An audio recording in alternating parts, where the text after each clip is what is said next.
Right, hello everyone. Welcome to Tortoise. I'm Giles Whittell, I'm an editor here, and we're going to make sense of airport chaos, but really not with me. I wander through airports in a miasma of confusion and lost spectacles, and I don't think I'll ever make sense of it. We're going to make sense of airport chaos with Simon Calder, who is a guru about these things, and I will embarrass him with a little more of that later. But first, and this is obvious for everyone in the room, how you do this, but please try and participate online. Raise your hands, or a hand, if you have had a flight cancelled on you this year. Ah, okay. And keep your hand up if you're willing to tell us about it. All right, Emma. Emma is a colleague of mine. I thought I asked you about this just before the top of the hour, and I didn't realise that it was... Anyway, go ahead. What happened? To be fair, it wasn't a super dramatic one, because it wasn't like... It wasn't cancelled when I was in the airport. So for me, it was cancelled about a week before I was going, and I just got this, your flight's been cancelled, and I was like, okay, that's not great. And I literally, because I've travelled a lot, I went straight online, like the moment I got the email, and rebooked, messaged my friend and was like, can we extend the accommodation, what's going on? Because the options they were giving me meant I was going for a long weekend to Athens, and it meant it squeezed the time down. So instead of going Thursday morning, coming back Sunday night, they were offering me late Thursday night, come back early Sunday morning. And when you're going for a short break, it's a bit like, that kind of isn't the point. Right. So I just booked myself a cheap hotel for the Sunday night, took the Thursday evening flight, and then flew back really early Monday morning, and came in here pretty tired actually, but you know. There we go. So I did it straight away, and I've travelled a lot. I'm quite organised, so I was like, right, problem solved. What do I need? I need somewhere to stay. I need to see what it does to my holiday, and made a decision and was able to rebook through the BA website because I was kind of there straight away. I don't know, had I been dilly-dallied, whether my options would have been less or whether it would have been harder. And obviously, I wasn't in an airport going, I can't get home, or I can't get to where I'm going to go. So right. If I everyone had a little bit of time, so it wasn't like, well, you asked me if it was like really chaotic, and it wasn't super chaotic. It was minorly stressful for a while, but not too bad. That, on the other hand, that music. Airport chaos and chaos in the Tortoise newsroom. Yeah, look, for people who don't know Emma Harley, if everyone was as organised as Emma, then the airlines would get off scot-free, and the airport operators and everything. Were you given an explanation for the cancellation? No, it just said your flight's been cancelled. So I don't know why. I mean, my guess, given what's been going on, my guess is that obviously the airlines have been cancelling flights and squeezing people on. So the 2 flights I took, not a single seat on those flights. Right. So they've gone, costs have gone up, fuel costs, etc., etc. Do I really, short haul routes, do I need to make all these flights? Probably not. Let's cancel this one, force everyone to cram themselves onto other flights, and, it's more cost effective for us. That would be my guess. And were you compensated? No. Would you have been if you applied? I don't think so. I mean, obviously, it's different now, isn't it? Because when we were under EU law, there was quite strict rules about the compensation you can get, but obviously I'm not sure if that applies to us post-Brexit. Well, we'll ask Simon a bit about that. And George, we might come to you. I know you, but we'll come to you a bit later. You had a longer delay. But look, very quickly, I'm going to embarrass you and do a little bit of housekeeping. You have been a name on my... Simon Calder has been a name on my radar for decades, I have to tell you, as a former editor and now roving travel correspondent for The Independent, writer of guidebooks, and interestingly, born kind of under the final approach to Gatwick, or am I exaggerating slightly there? It wasn't, no, actually perpendicular to the runway. But just about, if they build a second runway, or indeed a third runway, really, at Gatwick, which they may do sometime soon, then it will basically go pretty much over where I was born. So it was quite close. Are you one of the few people in the world who not only is from that part of the world, but would love it if there were extra runways there? Look, from a consumer choice point of view, the huge problem that it affects London, which until the coronavirus pandemic was absolutely the world capital of aviation, far more people flying in and out than any other city in the world, but it has this huge constraint, which is why Heathrow yesterday got very cross because they've been told they've got to put their charges down 6% a year for the next 6 years, 5 years. And they've done that because if the market were allowed to set a price for those slots, people would be paying 50 quid to fly out of Heathrow. Per passenger? Per passenger, and that's because, and that's before obviously your fare gets taken into account, that's because there is not enough capacity. A second runway at Gatwick would make sense, which is why they're actually saying, oh, look, we've got a little standby runway here. We're going to turn that into a real runway. And a third runway at Heathrow, leaving aside all the many, many, many environmental concerns, both local and global. Not to have a third runway there is a bit, it just means that supply is constrained. But can I just pick up on Emma's sad story? Well, it wasn't that sad, but if I just pick up on the key elements for that before we move too far on. So, British Airways rebooked you on, or offered to rebook you on the day that you were originally supposed to travel. Well, they didn't offer to rebook me. They didn't actually offer to rebook me. They just told me it was cancelled. I went onto their website and looked at what flights I could get. So the closest I could get to that time. So I suppose, did they offer to rebook me? I can't remember what the email said, but yeah, the closest was, it was on the same days, but you know, horrible not times. Yeah. So anyway, they've met that part of their of the European air passenger rights rules. And by the way, this whole legislation was photocopied, and all that happened after Brexit was that they changed them euro amounts and put them into proper pounds. So shorter flights £220, your sort of flight 350, and longer flights £520. And British Airways is required to say, Emma, we're really sorry we've cancelled your flight. We can fly you on the same day, so therefore we're not going to book you a ticket on another airline, even though Aegean quite possibly would have had a convenient time for you. But obviously we're going to pay you the £350 that we owe you. And I'm very concerned that they didn't say, of course you're entitled to compensation, because the first rule in the European air passenger rights rules is you've got to tell Emma what her rights are. And so there's £350 waiting for you and anyone you travel with. Maybe I should have a look. I was going to say, I didn't read the entire length of the email because I was just like, right, need to do something about it now because I don't want to end up having my holiday ruined. Yes. And I'm leaving in, a week. So yeah, I will go back and look at the small print. And the other part of the small print that people quite often, the airlines forget to say is, if there wasn't another BA flight on the day you wanted to travel, then they have to pay for your ticket on a different airline. And oddly, they keep neglecting to add that in. Amazing. Yes. Look, there's a bit of small print about ThinkIns that I didn't get to. For those of you who may be joining for the first time, dive in at any point. The object, as I'm going to summarise it this time, is to emerge in now under an hour's time without a mush of general and miscellaneous points, but with, we hope, a clearer view on why airports have been such a mess over the past few months and whether they're going to carry on being a mess over the next few months and what should be done about it immediately and long term. But the key point there was jump in at any point via the chat, and Imi's watching and will draw my attention to anyone who wants to ask a question that way or in the room raising a hand, which you did. Go on. And you have to tell us your name. I know your name, but tell us anyway. Hi, I'm Ella. I work at Tortoise. I was just jumping in on this conversation here, not related to where we're going with the conversation, but personal.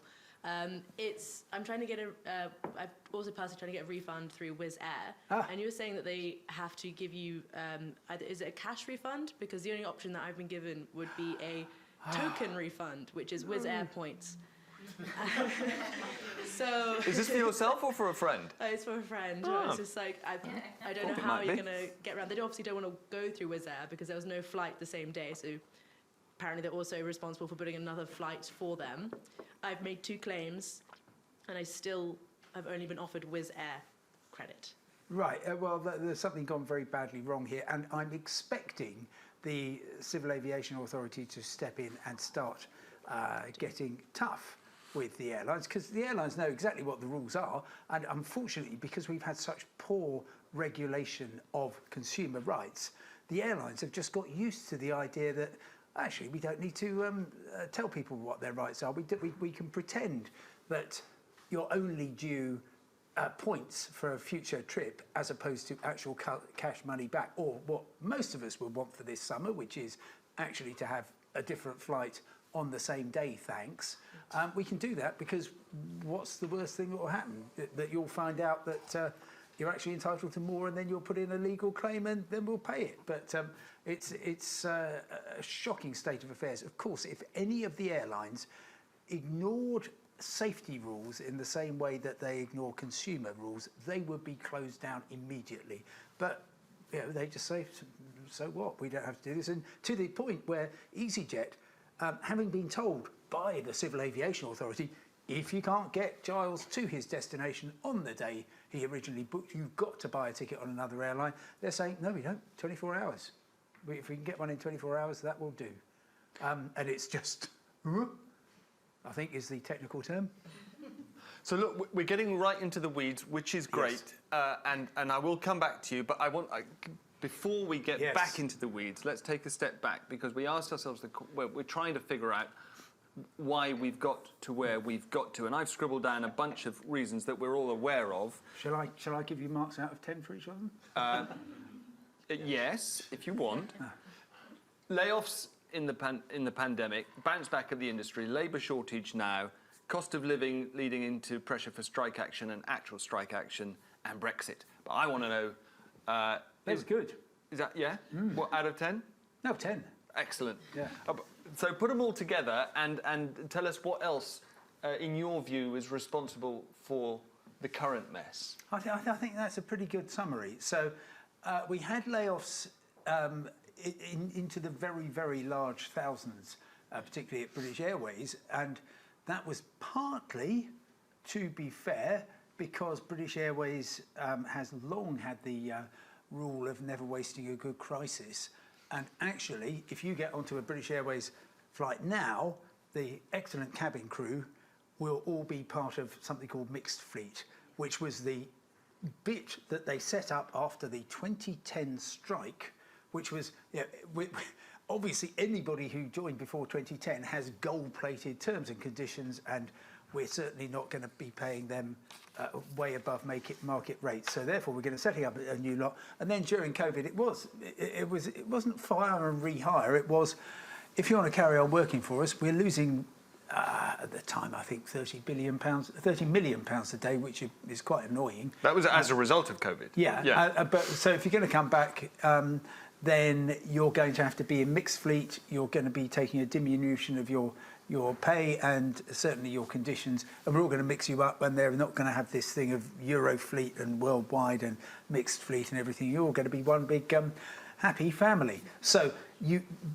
having done that, they also let go about 10,000 people, and there was this looking across the whole aviation industry, because of course there's hundreds of thousands of people who work in various jobs.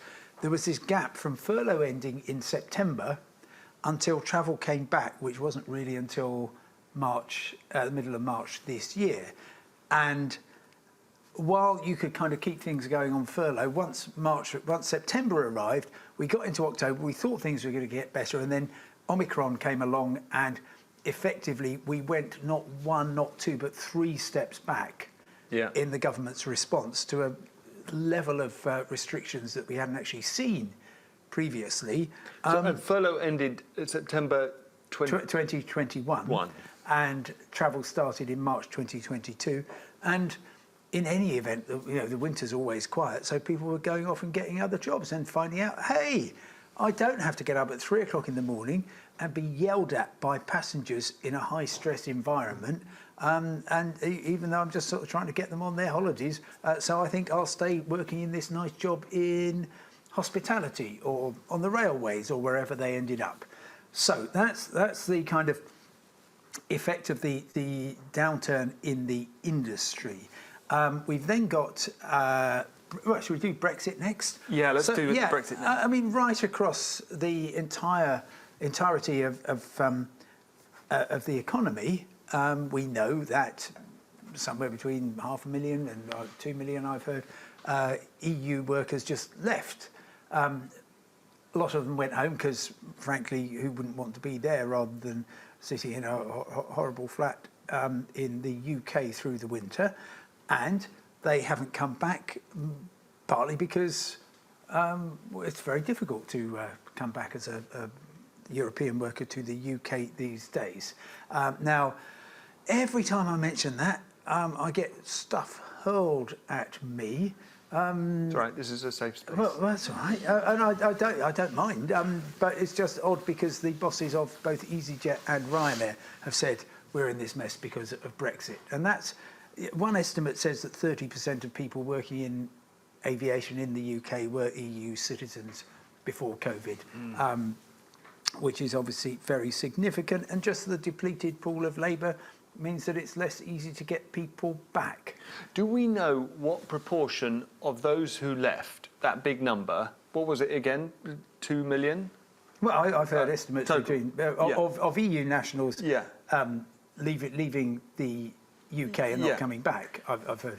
Do we know what proportion had residency already by virtue of long stay and jumping through the hoops, and therefore could have come back without much paperwork if they wanted to? I would say it's a small number. We're now getting into kind of socio-economics, which is not my specialist subject. But, I mean, obviously you will still go to lots of aviation settings, and there are lots of Europeans working there. Yeah. But I think people with long stay with residence, with roots here, probably didn't go permanently, but other people would. And anyway, there's always this sort of churn, or there always had been this churn, where if you were from Latvia or Poland or wherever, you would typically come to the UK, work here for 5 or 6 years, earn some money and then go home. And that obviously came to a halt with, there's nobody fresh coming in. But as you say, Johan Lundgren, the current CEO of Easyjet, said Brexit is a factor, plain and simple. It's the maths. That's what he said, isn't it? And yet you've got the minister responsible for transport saying, as you quoted in a recent story in The Independent, what was the exact quote? He doesn't think it's a factor. If it was, then if Brexit had been a factor, then you wouldn't have problems at Amsterdam Airport, was his argument. And Amsterdam Airport has been horrible. Today they said don't turn up more than 4 hours in advance. So his theory was that people would always go to where the work was, and therefore, if you've got a labour problem at Amsterdam Airport, naturally that would be filled by EU nationals. So does he have a point? I mean, it's not just Amsterdam; it's Frankfurt and all over the States. Yes, of Canada. Course, yes. Look, I'm not in any sense saying that Brexit is the sole cause. There's many, many causes, but to say that it's not a cause is, I think, fanciful. Right. But if you're a Tory minister, you have to drink the Kool-Aid. And that's my other question about Brexit. Is that actually a practical obstacle to solutions here, that you've got people in a position to make decisions and alleviate the crux, but they've drunk the Kool-Aid and there's one thing that they're not allowed to say? Well, they have already turned down the possibility that they could add add aviation to the list of shortage occupations. They've turned that down. They've turned that down, so they obviously don't think it will. I mean, I suppose that's, in a sense, that's proving their point that Brexit isn't responsible, or it's supporting their own argument. But in any event, we're now almost in July. Clearly, July, August, peak months. Things start calming down in September. If, Giles, you wanted a new career in airport security, I think personally I think you'd be quite good. And you should know, because you've been a security guard. I used to frisk people at Gatwick Airport. Yes, it's no secret. It was a job, not a hobby. And if you wanted to they could use young men like you. You wouldn't be able to get you wouldn't be any use until halfway through September. Nothing personal, but you'd have to get trained. You'd need to get security cleared, and that takes a long time. And therefore, the summer will be over. So therefore, you have to say, right, well, we've got to manage this year on what we've got, this summer on what we've got, and then things will sort of will sort themselves out over the winter, which I kind of think they will to a large extent. There was a tiny bit of news overnight from the Unite Union about a very small group of workers at SAS Connect, which is the sort of low-cost-ish operating bit of the Scandinavian airline that flies out of Heathrow. And basically, if you're SAS, it's much cheaper to employ Giles at Heathrow as cabin crew than it is to employ Helga or Sven in Norway or Sweden or Copenhagen. Anyway, this group of workers who are then employed through a Canadian company, this being the aviation business, and therefore everything is very complicated, they've just got, well, it depends how you kind of read it, somewhere between an 11 and an 18% rise. And that is a handsome rise. And Unite quite rightly said, we've done this. And I kind of think that that is what we will get used to. And it will mean that the costs of airlines have gone up as a result of their labour costs increasing. But unlike their costs going up because Putin started a war and the price of oil has gone through the roof, I hope that we would, as sort of travellers, accept, we pay £10 more to fly in order that the people who are helping us get through our aviation journey are properly rewarded. And I think that will be kind of the way forward. Nobody's going to like it, but we have had, a terrible phrase, race to the bottom. We have had a lot of airlines cutting costs as much as they possibly can in order to be competitive, in order to get us where we need to be. And that explains why up until March 2020 we had the most thriving aviation industry in the world. And it sure bounced back, right? What does that tell us? And it seems to have caught the people who should have known, namely the airlines, by surprise. What does that tell us about our appetite for flying and, not incidentally, flig scam? Yes, okay, flight shaming. So the reason we had the bounce back as we did is because the aviation industry in the UK was crushed far more than any other aviation industry. We started bigger. We then had by far the most draconian travel restrictions of any European country, and the Transport Select Committee has already described them as completely incoherent and pointless. Anybody remember Amber Plus, that fantastic thing which came into effect almost a year ago, a week before the main school summer holidays, everyone looking forward to France, being able to go there, our second favourite country. Who wouldn't want to go there? Well, suddenly they said, oh, no, you're going to need to quarantine when you come back. We're creating a special category for France, and that's because we don't like this variant. Where's the variant? The variant's on the island of Réunion, 6,000 miles from Paris. Yes, but you know what them French are like, was effectively the subtext. And therefore, holidays for about 3 weeks were completely off in France. And of course, because of the incoherence of the regulations, if you had actually wanted to go to Réunion, if you'd managed to avoid France on the way there and the way back, it would have been fine.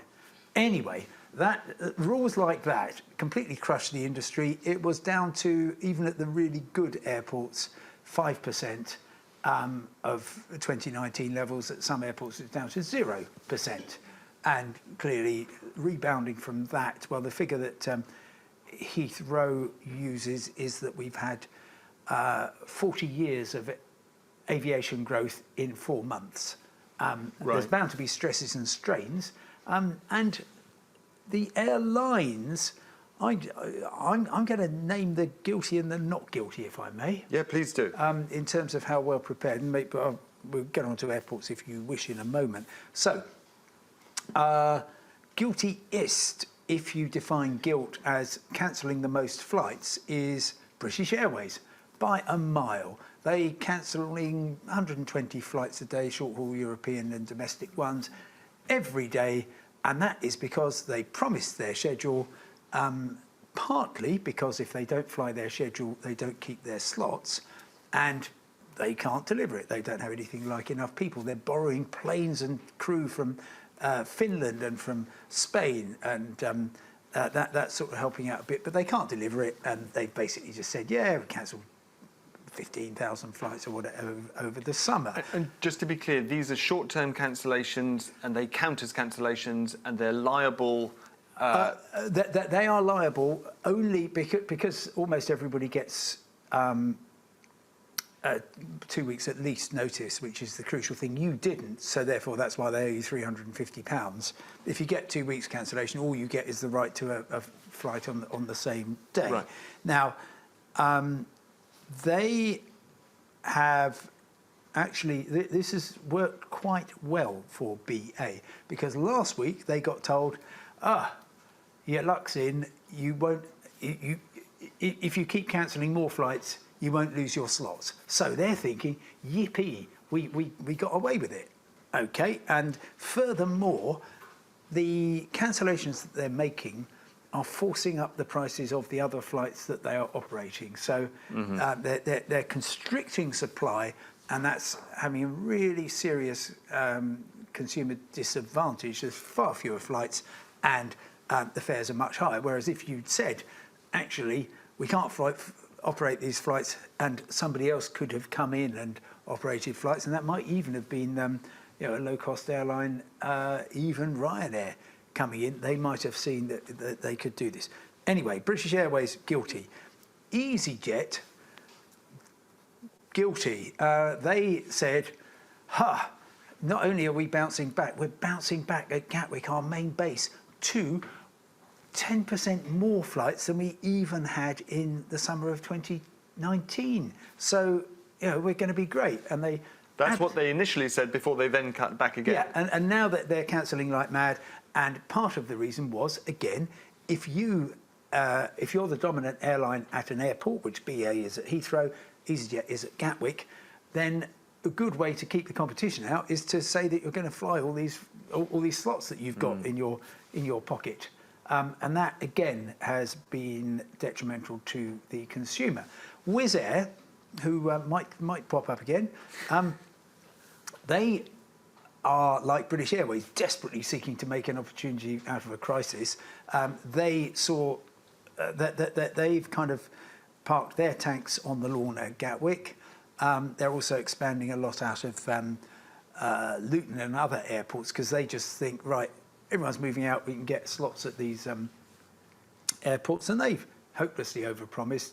They've made things a bit better by closing down Doncaster, not the entire town, but their operation at Doncaster Airport, which is a bit brutal, and just moved everybody who would move down to Gatwick to try to cope.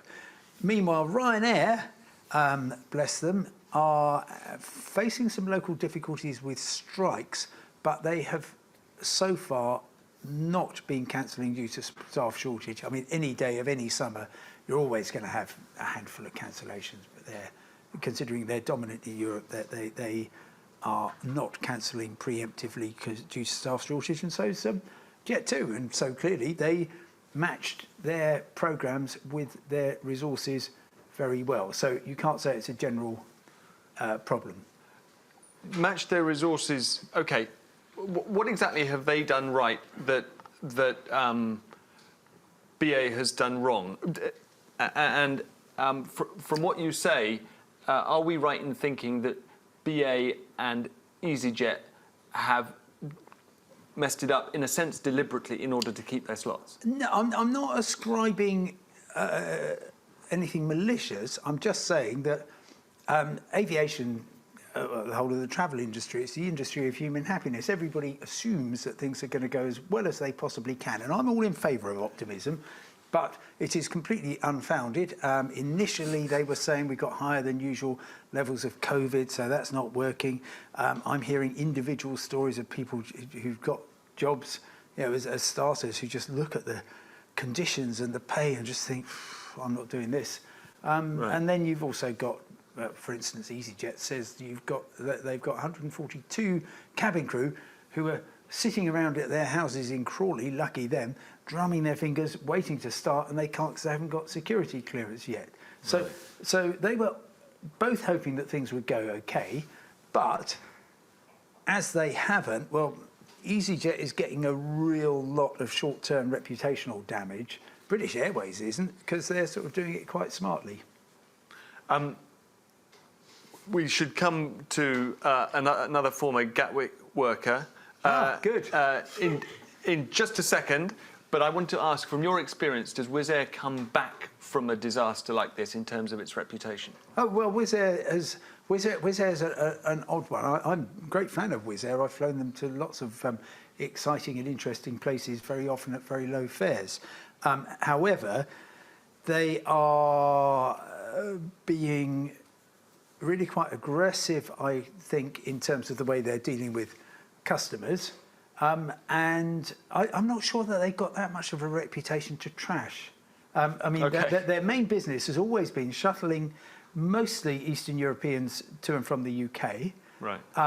And very often I'm on a flight to Lithuania or Hungary or whatever, and I'm one of the few non-locals, if you see what I Right. mean. And now they're expanding into the Mediterranean. And if your flight goes and leaves and arrives on time, then that's great. But I think they're being over-expansive. And I think they've probably also seen what the others are doing in terms of ignoring the rules and just thought, oh, well, we'll Really ignore them interesting too. point. Phoebe Davis. Hello. So yes, I worked at Gatwick. What did you do? I worked at the Wagamama in North Terminal. Oh, now that's a nice Wagamama, isn't it? It is. Well, it was when Phoebe worked there. But so I worked in so that's the Easyjet terminal is what Right. it was, and it wasn't my first year. So I did Yeah. the summer work. So as Right, a okay. university student, and it is seasonal work. Like I think it's important to say that. So and you would work if you wanted to at the time. You could work 13 shifts in a row. Yeah. And get as much money as you could. And I mean, I think it's fine to say, so they're quite public about it. Out of all the Wagamamas in the UK, us, Heathrow Terminal 5, and the one next to the South Bank were the three highest earning Wagamamas in the country. Okay. Which is, and they used to tell us that, and our sales were always about 5 times any of the other Wagamamas because we were open all day. Yeah. So and I grew up in the local area, and I feel like everyone who worked there lived locally. They lived in Crawley, they lived in Redhill. It was kind of, a lot of people worked in the airport, a lot of my friends worked in the airport. I wonder what you think, like the impact on the kind of, because there's a whole community. I also Yeah. grew up in Feltham next to Heathrow. So same thing. Crikey. Big airport fan. Yeah. But at the same time, I know that the community and the people I knew all worked in the airports, and they've all been massively affected. The friends I knew who worked in the airport and didn't have much, a lot of us would then move on to other jobs. A lot of them have left. They've gone home to Eastern Europe. Most 80% of the staff at that Wagamama were not from the UK. So I wonder, because I think it's easy to think about the travellers, and obviously that's a massive impact. But in these kind of towns like Crawley, that's a main source of income for a lot of people. The security point, I think, is really important. I think people don't realise, and I think one of the best things about working the airport, there wasn't many, was there's this whole back network of behind everything, and this kind of whole other thing happening that's not aware for most of the passengers. When you say the security thing, you mean security clearance for people who are working Yeah, there? and also that's another point to add in terms of work conditions, in terms of you have to turn up early to your shift, and that wasn't paid hour. You'd have to turn up. If you turned up at the time that everyone else was turning up, you'd be queuing for 30 minutes to get into work. Yep. You'd have to, remember you'd chug your water bottle before you got in because you were stupid and didn't do that. It's all the same rules every single day. And I think that is, obviously, that's part of the pay conditions, is that was never factored in. I wonder if they're going to change that, because that was a long time complaint with other workers, is that they were taking an hour and a half, 2 hours out of their day on top of commuting that was always not paid for. And at the same time, I think, I worked in the summer of 2019. I remember crying a lot. It was quite bad. It didn't feel like it was, could have 10% more capacity. I'm shocked at that. Champions League weekend was hell. Hell, I was just saying to Giles beforehand, you were climbing over people, sitting on the floor. There was just not enough space, and they were doing massive renovation works with little capacity around it. We'd run out of food every single day. No one had enough food. No one had enough water. It was awful. Sorry, you're painting a wonderful picture. There is a systemic question there, says he pompously. Yeah. Did the sector become a miserable place to work? Is that part of the problem? That's my question, because, there's lots of weird things that happened in an airport, but the way you were treated, the story I always tell is that a guy came in, he sat down, the benches in restaurants like Wagamama, and he clipped his toenails and put them on the table. Just piled them up as if for me to clean up. Yes. And people take their shoes off, people would shout at you. If their flight was delayed, it was your fault. Yeah. So it's just this whole ecosystem of, they expected a level of service, and obviously I understand that, and you're going on holiday and you're paying these flights. So I wonder, and obviously I've not been back since on purpose, I've avoided the chaos, but at the same time I wonder if it was already like that, how much worse is it now, is what, from other airport workers that you've spoken to? I don't know if you Yes, okay, well we're down roughly at, depends how it's going to be in July and August and how many cancellations we get, somewhere between 80 and 85% of the capacity that it was in 2019. I mean, it's like any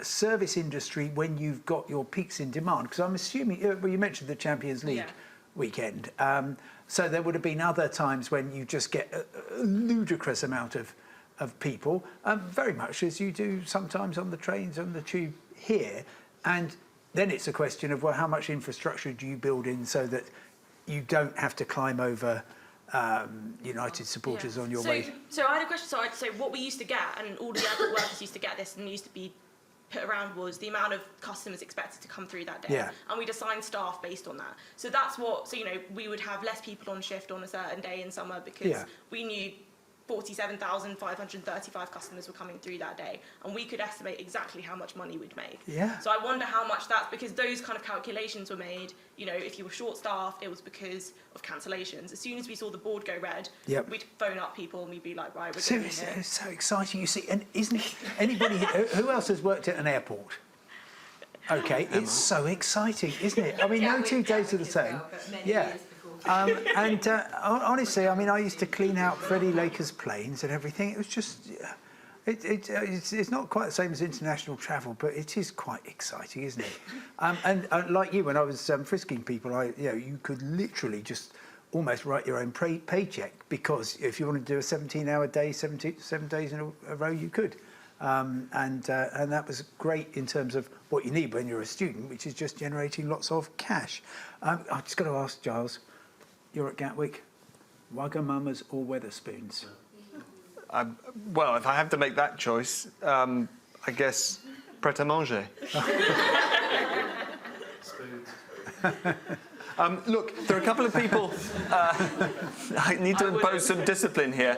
There are a couple of people I want to bring in from the chat. If we can come to Mitchell Sterling and then to Stefan Schrag. Mitchell, I can make your point for you if you like, but since we're talking about the people who employ people at the airports, go ahead. Yeah, I think I should probably fess up and say that I do work for a large airport in West London, but there are people in the infrastructure. It's not just about cabin crew and pilots, and some airlines have done a good job in holding as many of those people in position and have them ready to fly, but it's also about catering and what are called below the wing services, so people that bring your baggage onto a plane or take it off. A company like Swissport cut an awful lot during the pandemic, and they are essentially contracted to airlines to deliver services that other baggage handlers are available, but that is, to Simon's point about people who have to get up at 3 a.m. and stand outside in the cold in the winter in the dark. That's the kind of job which was previously paying London living wage, maybe slightly above it. And those people have maybe, for their own benefit, decided that replacing an Eastern European who's working in a coffee shop is the right career move for them.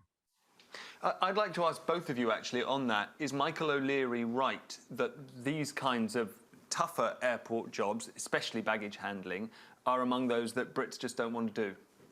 Is that your experience in the airport in West London where you happen to work? I mean, it is tough. I haven't personally done it, but I've worked in that area, and I've seen, you're talking about people who, baggage is interesting because everyone's got an opinion on security, because everyone goes through security. Baggage is a bit of a black box for people. You hand your bag in to check in, and you hope you see it again when you land.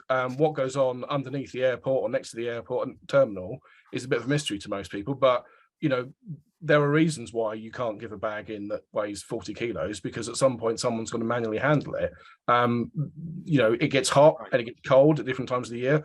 It's not necessarily a pleasant job to be on your feet, moving bags that weigh that much all day with very little respite, and it is tough. But is the labour shortage in that particular part of the sector particularly acute? Well, it is if you're looking, for example, at Manchester Airport, where TUI outsources its requirements to Swissport, and Swissport simply cannot deliver, which is why all the way through June, TUI has been cancelling half a dozen departures a day. And while half a dozen departures might not sound much, that is actually 1,000 people's holidays gone. Complete holidays gone, and that shows you quite how serious the situation is. And I mean, I don't wish to be overly capitalist about this, but I think British people, Irish people, any people would happily do that job if they were richly rewarded for it. And in a tight labour market, which of course we're in, you've got people have choice, which I would kind of applaud. I'm very glad to see people in aviation and any other grueling, demanding job having, as it were, the upper hand.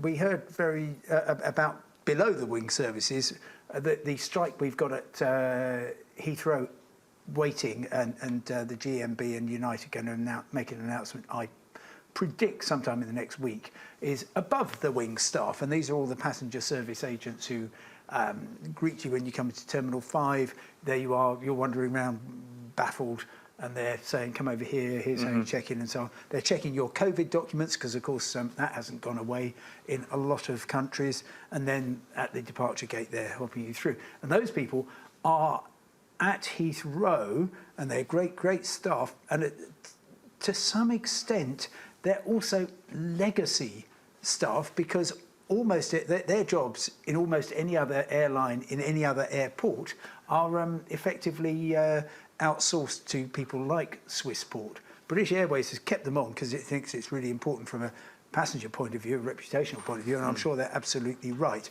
But in a sense, they lost 10% of their wages just at a stroke last April, and BA has effectively said, well, you're still better off effectively here than you would be if we got Swissport in. So they're really playing hardball with their own staff now? Yes. Now, they're saying we lost £4 billion. Of course we're playing hardball. We've accrued, excuse me, massive debts, and we need to pay them down. And if we're going to have a business that works, then that's what we have to do. Now, things have not settled down in any sense yet. Of course, we've got soaring costs of oil.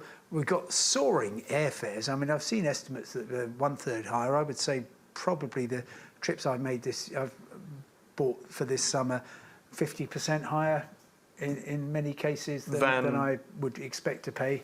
And the airlines, I think, will have a pretty good summer. How much of that is actual cash coming in and how much of it is your voucher for your trip is difficult to say. But things will be different in the autumn, but at the moment they're making lots of money, and I suggest if they want to continue making lots of money, it would be great to neutralise the threat of a strike by being quite generous, because obviously nothing upsets prospective passengers more than the threat that I don't know if my flight's going to go, and we've got quite enough uncertainty as it is. Thank you. I want to come to Stefan Schrag in a second, because you have an interesting question which kind of goes back to what we were talking about earlier. But first, since we're talking about BA, whom you've identified as the baddest of the guiltiest airline, I'm confused, and I want to get clear in my own head. You explained at the start that they decided, let's not let this COVID crisis go to waste. Let's press ahead with the mixed fleet plan. Let's lay off 10,000 people, which earlier this year suddenly seems to me looked like a really bad idea because they needed about 10,000 people.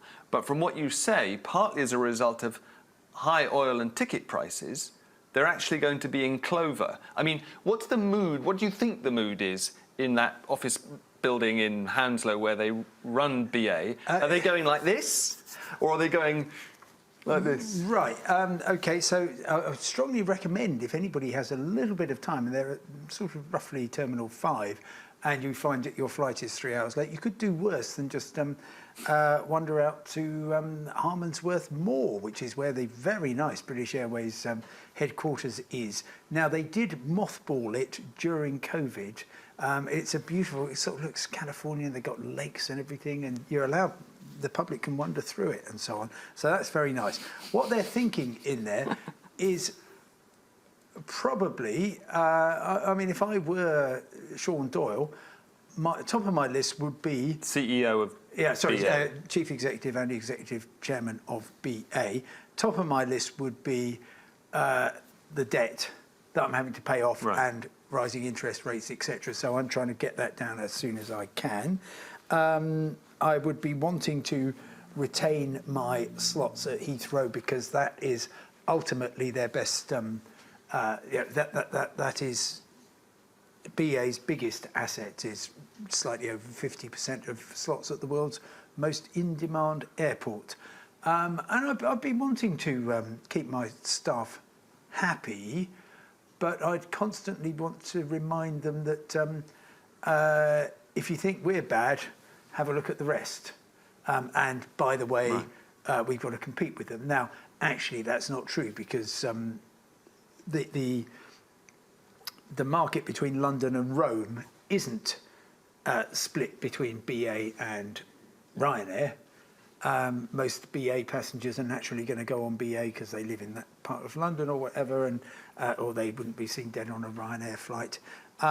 So kind of keeping the customer and the staff satisfied is only about sort of third on my nice to do list. Okay. Yeah, I think British Airways is a very well run operation. I think just in terms of safety, it is, well, the two most outstanding airlines in the world in terms of safety. Would you care to say what they are? Well, they always used to say Qantas. No, Qantas has so many crashes. It did. You've been watching too much Rain Man. Yeah, I guess. No, Qantas has loads of crashes. They are Ryanair and Easyjet. Oh, that's safe. The airlines which have flown the most passengers without any fatal crashes. At all? Yeah, no, not at all. Yeah, and the last fatal crash involving a British passenger jet was in the 1980s. So phenomenal standards of safety. So therefore, since that's probably our main point, I would commend all the UK airlines. I was going to ask a really nerdy question, but I won't because we're running out of... I'll give it a really quick afterwards. Okay. We're running out of time, and there was a nice, elegant segue there when you're talking about who BA is competing with to Stefan's question. Stefan, can we come to you? Yeah, thanks, Giles. Just a question related to a discussion we had earlier. It's to Simon, what do you think about the fact that, or maybe it's just a myth, that non-UK airlines muscle themselves into UK airports and pick up slots that were available and now kind of expanding in a way they fly in and out half-empty aircraft just to keep these slots. I mean, it works okay for me, being in Glasgow and flying to Frankfurt relatively frequently, and the number of connections there is higher than ever. And I just wonder whether that is just a coincidence, or is that a sort of strategy other airlines do have? Sorry, Stefan, thank you for your question. If I interpret it correctly, you are, if I may, speculating that non-UK airlines have seen an opportunity to cash in on the airport chaos, and they're moving in and taking up slots and quite happily flying half-empty planes in order to sustain those slots. Now, slot warming, as it's known, is this scurrilous practice of flying planes empty or effectively empty, or with almost zero passengers or zero revenue, and that's there's many things wrong with the slot allocation system. But I am not aware of foreign airlines coming in and saying, right, we're going to clear up here. I mean, Wizzair, certainly based in Hungary, headquartered in Geneva, lots of US private equity behind it. They are moving in, but they're setting up with, they've got Wizzair UK, Ryanair similarly, Irish company. They have Ryanair UK, and poor old Easyjet, who really taken a hammering over Brexit. Half their flights are operated by an Austrian Easyjet. So it's a muddle, but I don't think, I've not heard of slot poaching like that. I mean, at Heathrow, anybody who comes into Heathrow, which is where the slots are most in demand, absolutely really wants to fly in and out, which is why you'll see a small Romanian airline, Blue Air, flying in and out this summer, because they know it's only a summer-only affair, but they think they can do quite well out of it. Quite soon, a flag is going to go up at the end of that yellow strip, which means we're pretty much out of time. Right. But before we get there, I want to ask Imi, because there's been a lively discussion in the chat about favourite airlines. Airports, I'm sorry. Sorry, I did change the subject matter slightly. No, that's fine. Does any airport emerge as the favourite of people on the call, and are any of them... Have anybody at all chosen a British airport? This is about airports, not airlines. John Hill did say London City. It's a nice quick one. But I'd say that Singapore and Helsinki came out on Helsinki, that's an interesting one, a lot of fans. Helsinki, Kerry Airport's so small, you're in and out in 30 minutes. And Art someone Deco had a as great well. time in Oman as well. So all over the world, really. But I pointed everyone to the brilliant photo essay we did a few years ago called Aerotropolis, all about airports, which I would recommend people look up after the ThinkIn. So, Simon, thank you, Imi. In semi-seriousness, looking forward to an age in which we assume there will be another pandemic, we assume that we will be slow as ever to build new capacity in this country, what can people like the Minister for Aviation, who denies that Brexit has anything to do with it, what can they learn from Singapore, for example, about building resilience in the sector so that we don't have, year after year, aviation chaos in the summer? Right. Well, they have learnt some lessons from the collapse that they precipitated of UK aviation, and they basically just said, we did absolutely everything right all the time, and we lifted restrictions as soon as we possibly could, but next time there's a pandemic, we're not going to do anything, effectively. That's their line. But, I mean, Singapore is clearly...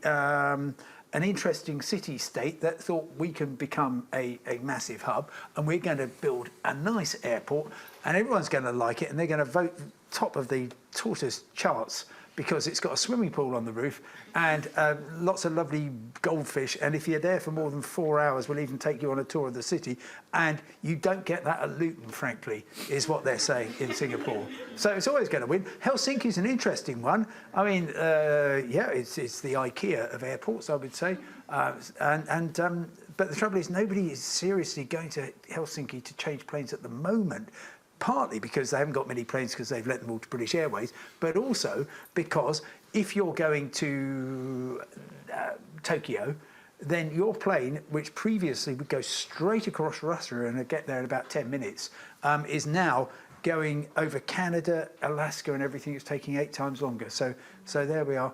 And Kerry, I mean, everyone loves small airports. Of course they do. And Kerry's got very nice Art Deco architecture, a very decent cafe, and everybody kind of knows everyone, and it's just sort of nice and friendly. So, what's your favourite airport?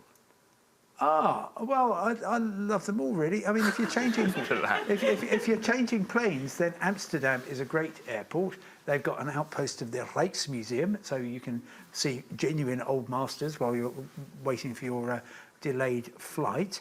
But I mean, I think they're fine. Gatwick's all right, isn't it? Oh, come on. Now, look, Well, it's all right, but you seem to have been to every airport on the planet. Yeah. Hit us with some exotica. oh, well, I love airports where you can go outside and watch the planes. I think that's my definition of a good airport, and there's still a few of those around. Innsbruck, I would strongly recommend, and Madeira. That's probably actually, yes, my favourite, because you can walk out on the terrace and see everything that goes up, and it's very exciting because it's a Category 3 airport, and you need to have special training, and you can see the odd go-arounds, and that's quite. Sorry, but No, that's wonderful. yeah, and also Madeira. you can get decent coffee at a reasonable price, and you can check in and then go for a walk along this wonderful sort of seafront, and then come back, and yeah, it's all good. Brilliant. I've got one more question. Just coming back to our self-assigned task to make sense of this airport chaos. You were very kind. You gave me a 10 when I enumerated the pandemic, the bounce back, labour shortages as a consequence, cost of living and strikes, and Brexit. And you told us about this key move that BA made last year, seeking to make a virtue of the crisis. It'd be really interesting to see whether they rue that day. But you've spoken about, you know, the upward pressure on wages, and this. I think it's what you were writing about just before we came in, was it? This prospect of a very generous pay, or was that the GM? Anyway, you mentioned this very generous pay deal. Do you think that ultimately has to be the pattern? In other words, the only way the industry can get enough people back in to work for it, above the wing, below the wing? And if so, does that just mean that flying is going to get more expensive and fewer of us are going to be able to afford it? At the margins, there will be it will undemocratise flying. But I mean, for the past, well, for all the years from 1995 to 2020, so effectively a quarter of a century, give or take, the terrible events of 9/11 and the economic crash, everything was just going like that. And so we were back, in terms of aviation, we were back to 1972. We're probably now somewhere in the early 2000s. Wait, in terms of numbers carried? Numbers carried and range of opportunities. And you know, we will probably end up round about 2008 or something as a kind of, okay, well, we were paying more, we had lower horizons and so on, but we'll still be able to travel. I mean, for goodness sake, I can remember when the prospect of getting on a plane and going to anywhere in Europe, it just simply wasn't, you just wouldn't. When I was growing up, I mean, I hitchhiked far and wide, and I'm glad I did, but now you can get a flight to Australia and back for, I think I calculated, 8 days' pay at the living wage, and that's fantastic, and I welcome that. And if it makes it 10 days' pay, I don't think that's necessarily too much of a bad step, as long as it means that other people are getting a decent wage. One final very practical question. There was a certain amount of chaos at half-term as people tried to get away. Papers are saying it's going to be, you ain't seen nothing yet, it's going to be worse than ever July and August. Is that true? Oh, no. It was horrible, and lots of people learnt their lessons, but they're going to manage down the chaos by cancelling lots of stuff. Gatwick is capping stuff. Heathrow tomorrow, 30 flights cancelled because, quotes, to keep people safe. And so therefore, you're not going to get the scenes at airports that Phoebe was describing as a lasting feature of the summer, but it's going to be stressful. 22nd of July at Heathrow, 29th of July at Heathrow are going to be the peak days of the summer, and they'll probably be all right, yeah. Great. Well, avoid them, and let me remind everyone, because someone did in the chat, and I know it matters a lot to Tortoise members. You don't have to fly at all. As someone said, you can drive your Aston down to the south of France, or ride a bike, or hitch, or take the train. But Simon, thank you so much. It's been an absolute goldmine of nuggety information, and I will share with you my nerdy question after this. But thank you, thanks everyone for joining. Come again.